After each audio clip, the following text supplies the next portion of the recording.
Добар ден, ученици! Јас сум моделенски наставник Совче Христовска од Основното училиште Александар Македонски. Денес ќе одржиме час по математика за 5 оделење. Наставната единица што е планирана за денес е користење, мерење, пресметување и правење распореди. Целите на денешниот час се да умееме да пресметуваме временски интервали во секунди, минути, часови, правилно да ги користиме единиците за мерење на времето.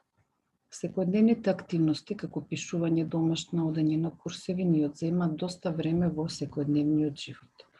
Сега, преку неколку примери, ќе видиме како може да пресметаме колку време ни одземаат одредени активности кои што ги правиме во текот на денот.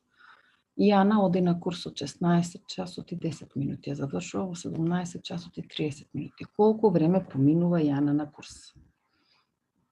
Како ќе одредиме колку време поминува Јана на курс? Тоа го правиме така што од 17 и 30 часот одземаме 16 и 10 часот. При одземањето на времињата, важно е да се внимава. Кога одземаме, да одземаме минута од минута, час од час. Така да во оваа задача од 30 минути одземаме 10 минути, тоа се 20 минути, од 17 часа одземаме 16 часа, тоа е 1 час. Што значи, одговорот ќе биде дека Јана на курс поминува 1 час и 20 минути.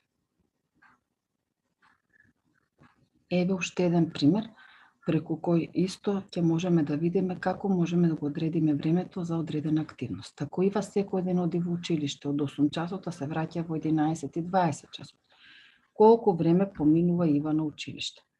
Решението ќе биде следно. Од 11 часот и 20 минути одземаме 8 часот. Исто и овде, како и во предходниот случај, предходната задача, од 20 минути одземаме 0 минути, тоа се 20 минути, од 11 часот одземаме 8 часот, тоа се 3 часа, што значи одговорот ќе биде дека Ива поминува во училиште 3 часа и 20 минути.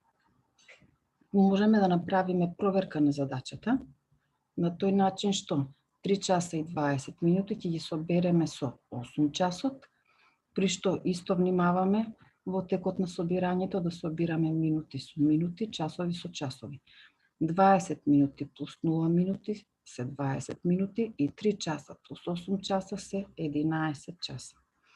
На тој начин проверката сме ја извршиле, при што забележуваме дека кога правиме проверка на задачите со време, го користиме истиот начин како и при проверка на задачи со собирање и одземање. Ако задачата е со одземање, проверка правиме со собирање, ако задачата е со собирање, проверка правиме со одземање. Што е друго важно што треба да запамтиме? Кај минутите, бројот не може да е поголем од 60, затоа што во една минута имаме 60 секунди. А кај часовите бројот не може да е поголем од 24, затоа што во едно деноноќие имаме 24 часа. Доколку добиеме резултат кај кој минутите се повеќе од 60, односно доколку добиеме резултат со 70 минути, тогаш од тие 70 минути одземаме 60 минути, а тоа е 1 час и го префрламе кај часовите.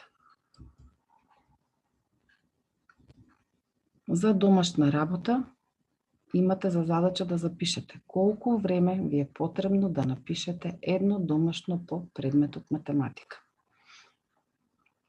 Се надевам дека ја разбрате наставната единица.